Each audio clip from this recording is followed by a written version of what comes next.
Hindsfeet on High Places, Part 1, Chapter 1, Invitation to the High Places. This is the story of how Muchafraid escaped from her fearing relatives and went with the shepherd to the high places where perfect love casteth out fear. For several years, Muchafraid had been in the service of the chief shepherd, whose great flocks were pastured down in the valley of humiliation. She lived with her friends and fellow workers, Mercy and Peace, in a tranquil little white cottage in the village of Much Trembling. She loved her work and desired intensely to please the chief shepherd, but happy as she was in most ways, she was conscious of several things which hindered her in her work and caused her much secret distress and shame. In the first place, she was a cripple, with feet so crooked that they often caused her to limp and stumble as she went about her work. She also had the very unsightly blemish of a crooked mouth, which greatly disfigured both expression and speech, and was sadly conscious that these ugly blemishes must be a cause of astonishment and offense to many who knew that she was in the service of the great shepherd. Most earnestly, she longed to be completely delivered from these shortcomings and to be made beautiful, gracious, and strong, as were so many of the shepherd's other workers, and above all, to be made like the chief shepherd himself. But she feared that there could be no deliverance from these two crippling disfigurements, and that they must continue to mar her service always. There was, however, another and even greater trouble in her life. She was a member of the family of the Fearings, and her relatives were scattered all over the valley, so that she could never really escape from them. An orphan, she had been brought up in the home of her aunt, poor Mrs. Dismal Forebodings, with her two cousins Gloomy and Spiteful, and their brother Craven Fear, a great bully who habitually tormented and persecuted her in a really dreadful way. Like most of the other families who lived in the Valley of Humiliation, all the Fearings hated the chief shepherd and tried to boycott his servants, and naturally it was a great offense to them that one of their own family should have entered his service.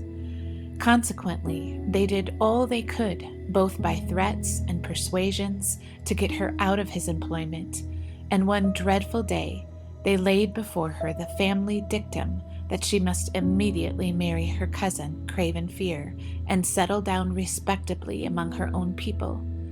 If she refused to do this of her own free will, they threatened to use force and compel her.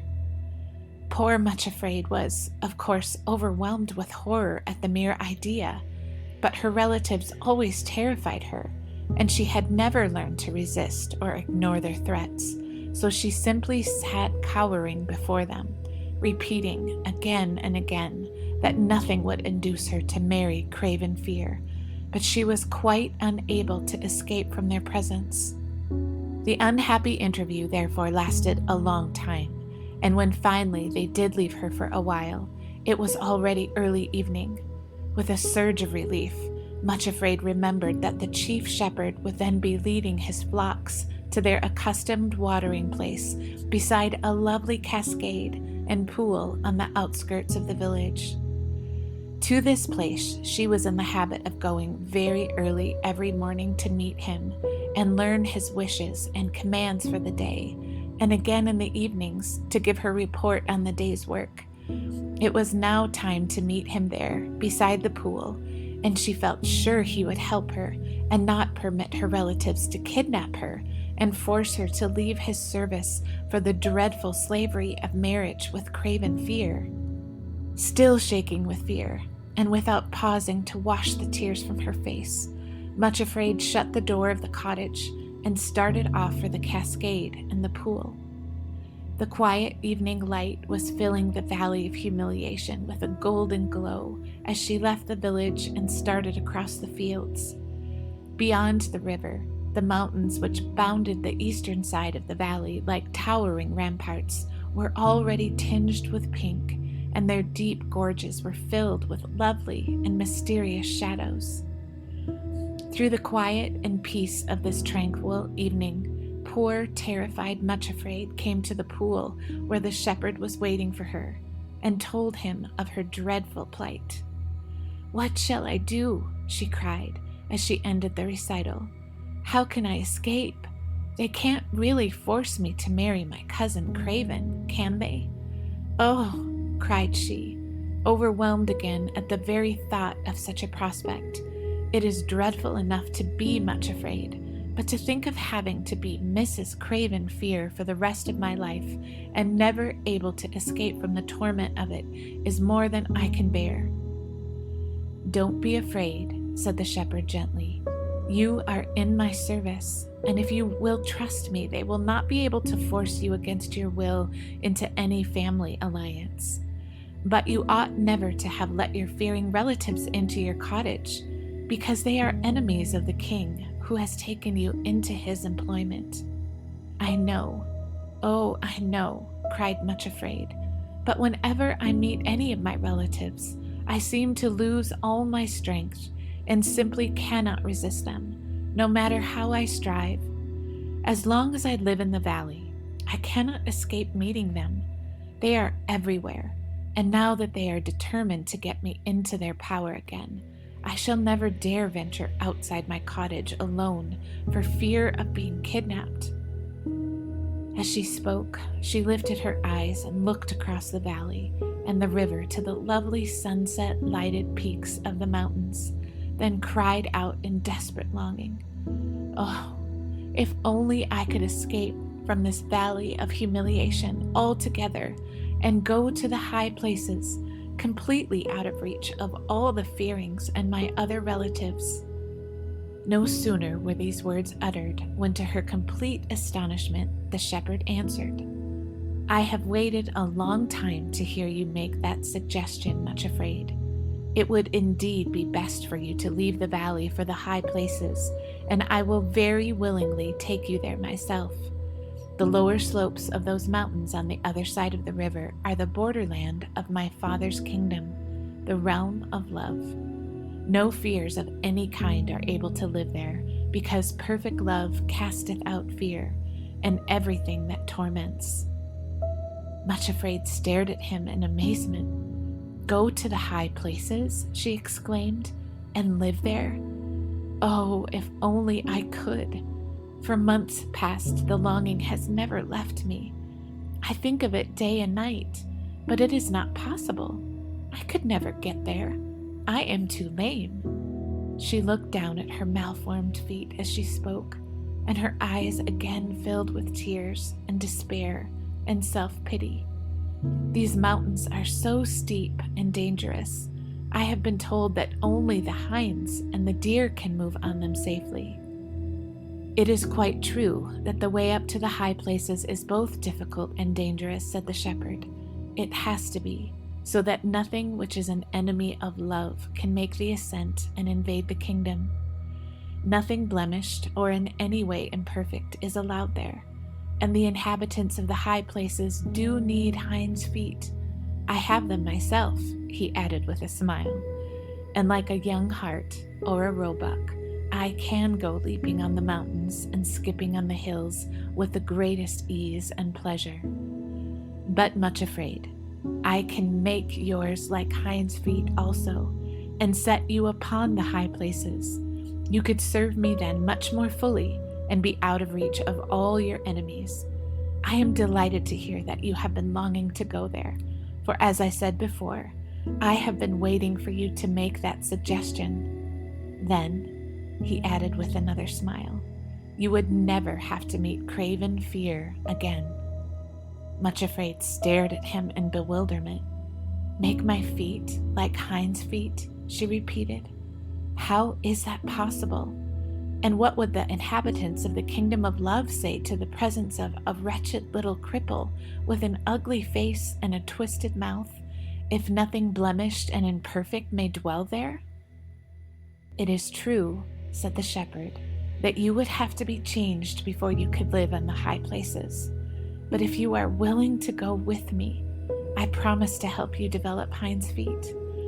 Up there on the mountains, as you get near the real high places, the air is fresh and invigorating. It strengthens the whole body, and there are streams with wonderful healing properties, so that those who bathe in them find all their blemishes and disfigurements washed away. But there is another thing I must tell you.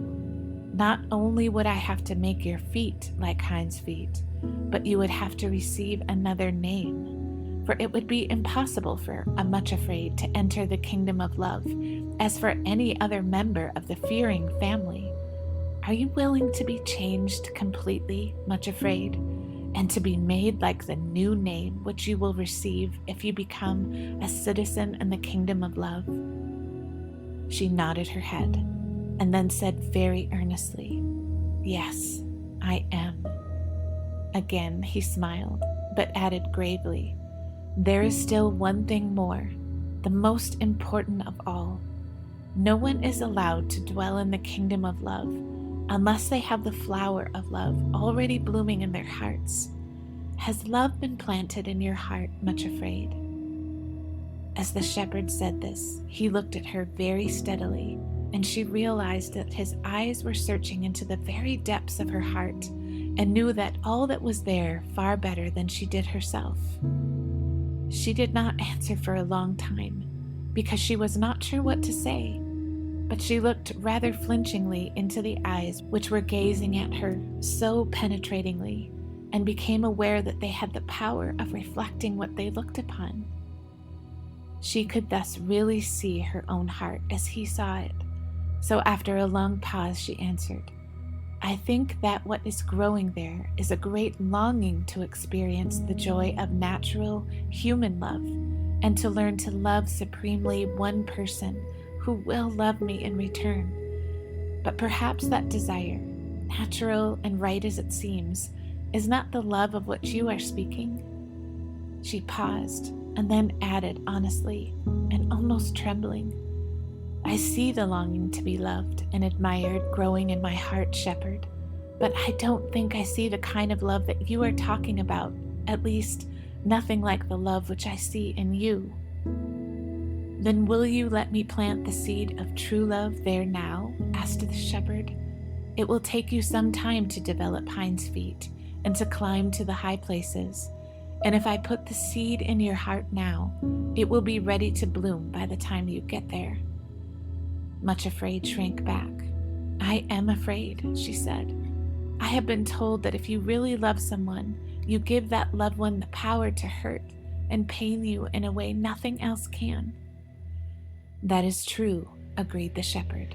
"To love does mean to put yourself into the power of the loved one and to become very vulnerable to pain. And you are very much afraid of pain, are you not?" She nodded miserably, and then shamefacedly said yes, very much afraid of it. "But it is so happy to love," said the shepherd quietly. "It is happy to love, even if you are not loved in return. There is pain too, certainly, but love does not think that very significant."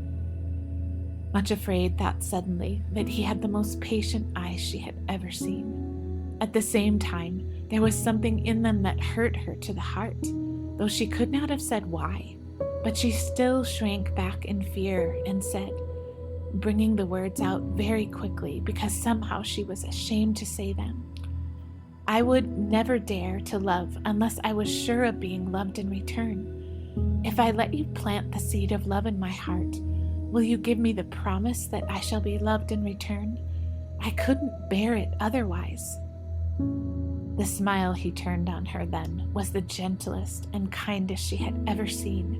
Yet once again, and for the same indefinable reason as before, it cut her to the quick. "Yes," he said without hesitation, "I promise you, muchafraid, that when the plant of love is ready to bloom in your heart, and when you are ready to change your name, then you will be loved in return." A thrill of joy went through her from head to foot. It seemed too wonderful to be believed, but the shepherd himself was making the promise, and of one thing she was quite sure. He could not lie. "Please plant love in my heart now," she said faintly. Poor little soul, she was still much afraid, even when promised the greatest thing in the world. The shepherd put his hand in his bosom, drew something forth, and laid it in the palm of his hand. Then he held his hand out toward Muchafraid. "Here is the seed of love," he said. She bent forward to look, then gave a startled little cry and drew back. There was indeed a seed lying in the palm of his hand, but it was shaped exactly like a long, sharply pointed thorn.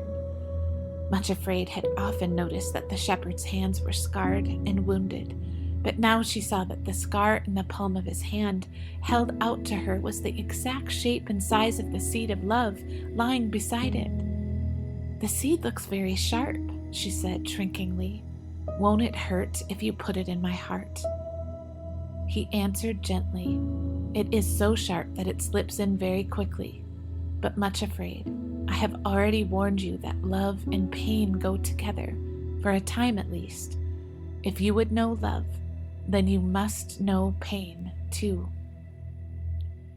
Muchafraid looked at the thorn and shrank from it. Then she looked at the shepherd's face and repeated his words to herself. "When the seed of love in your heart is ready to bloom, you will be loved in return." And a strange new courage entered into her. She suddenly stepped forward, bared her heart, and said, "Please plant the seed here in my heart." His face lit up with a glad smile, and he said, with a note of joy in his voice, "Now you will be able to go with me to the high places and be a citizen in the kingdom of my Father." Then he pressed the thorn in her heart. It was true, just as he had said. It did cause a piercing pain, but it slipped in quickly, and then suddenly a sweetness she had never felt or imagined before tingled through her. It was bittersweet, but the sweetness was the stronger. She thought of the shepherd's words, "It is so happy to love," and her pale, sallow cheeks suddenly glowed pink and her eyes shone. For a moment, Muchafraid did not look afraid at all. The twisted mouth had relaxed into a happy curve, and the shining eyes and pink cheeks made her almost beautiful. "Thank you, she cried, and knelt at the shepherd's feet. "How good you are! How patient you are! There is no one in the whole world as good and kind as you. I will go with you to the mountains. I will trust you to make my feet like Hinds' feet, and to set me, even me, upon the high places." "I am more glad even than you," said the shepherd. "And now you really act as though you are going to change your name already. But there is one thing more I must tell you. I shall take you to the foot of the mountains myself, so that there will be no danger from your enemies. After that, 2 special companions I have chosen will guide and help you on the steep and difficult places where your feet are still lame, and while you can only limp and go slowly. You will not see me all the time, Muchafraid, for as I told you, I shall be leaping on the mountains and skipping on the hills, and you will not at first be able to accompany me or keep up with me. That will come later. However, you must remember that as soon as you reach the slopes of the mountains, there is a wonderful system of communication from end to end of the kingdom of love, and I shall be able to hear you whenever you speak to me. Whenever you call for help, I promise to come to you at once. At the foot of the mountains, my 2 servants whom I have chosen to be your guides will be waiting for you. Remember, I have chosen them myself with great care as the 2 who are most able to help you and assist you in developing Hinds' feet. You will accept them with joy and allow them to be your helpers, will you not?" "Oh, yes," she answered at once, smiling at him happily. "Of course I am quite certain that you know best, and that whatever you choose is right." Then she added joyfully, "I feel as though I shall never be afraid again." He looked very kindly at the little shepherdess, who had just received the seed of love into her heart and was preparing to go with him to the high places, but also with full understanding. He knew her through and through, in all the intricate labyrinth of her lonely heart, better far than she knew herself. No one understood better than he that growing into the likeness of a new name is a long process, but he did not say this. He looked with certain tender pity and compassion at the glowing cheeks and shining eyes which had so suddenly transformed the appearance of plain little Muchafraid. Then he said, "Now you may go home and make your preparations for leaving. You are not to take anything with you. Only leave everything in order. Do not tell anyone about it, for a journey to the high places needs to be a secret matter. I cannot now give you the exact time when we are to start for the mountains, but it will be soon, and you must be ready to follow me whenever I come to the cottage and call. I will give you a secret sign. I shall sing one of the shepherd's songs as I pass the cottage, and it will contain a special message for you. When you hear it, come at once and follow me to the trysting place." Then, as the sun had already gone down in a blaze of red and gold, and the eastern mountains were now veiled in misty mauve and gray, and the shadows were lengthening, he turned and led his flock away toward the sheepfolds. Muchafraid turned her face homeward, her heart full of happiness and excitement, and still feeling as though she would never be frightened again. As she started back across the fields, she sang to herself one of the songs from an old book of songs which the shepherd had often used. Never before had it seemed to her so sweet, so applicable. The Song of Songs, the loveliest song, the song of love the king, no joy on earth compared with his, but seems a broken thing. His name as ointment is poured forth, and all his lovers sing. Draw me, I will run after thee. Thou art my heart's one choice. O bring me to thy royal house, to dwell there and rejoice. There in thy presence, O my king, to feast and hear thy voice. Look not upon me with contempt, thou soiled and marred I be. The king found me, an outcast thing, and set his love on me. I shall be perfected by love, made fair as day to see. Canticle 1, 1-6. She walked singing across the first field and was halfway over the next, when suddenly she saw Craven Fear himself coming toward her. Poor Muchafraid. For a little while she had completely forgotten the existence of her dreadful relatives, and now here was the most dreaded and detested of them all, slouching toward her. Her heart filled with terrible panic. She looked right and left, but there was no hiding place anywhere, and besides it was all too obvious that he was actually coming to meet her, for as soon as he saw her, he quickened his pace and in a moment or two was right beside her. With a horror that sickened her very much, she heard him say, "Well, here you are at last, little cousin Muchafraid. We are to be married. What do you think of that?" And he pinched her, presumably in a playful manner, but viciously enough to make her gasp and bite her lips to keep back a cry of pain. She shrank away from him and shook with terror and loathing. Unfortunately, this was the worst thing she could have done, for it was always her obvious fear which encouraged him to continue tormenting her. If only she could have ignored him, he soon would have tired of teasing and of her company, and would have wandered off to look for other prey. In all her life, however, Muchafraid had never been able to ignore fear. Now it was absolutely beyond her power to conceal the dread which she felt. Her white face and terrified eyes immediately had the effect of stimulating Craven's desire to bait her. Here she was, alone and completely in his power. He caught hold of her, and poor Muchafraid uttered one frenzied cry of terror and pain. At that moment, Craven Fear loosened his grasp and cringed away.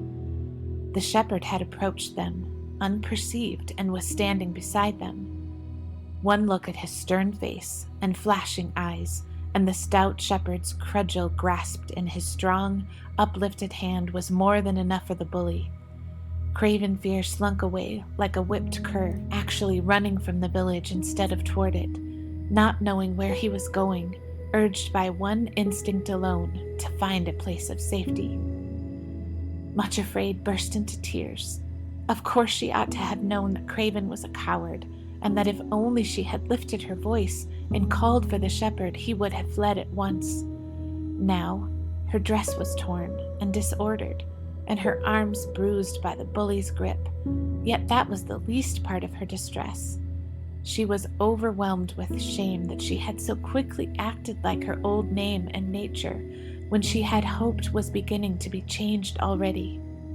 It seemed so impossible to ignore the fearings, still less to resist them.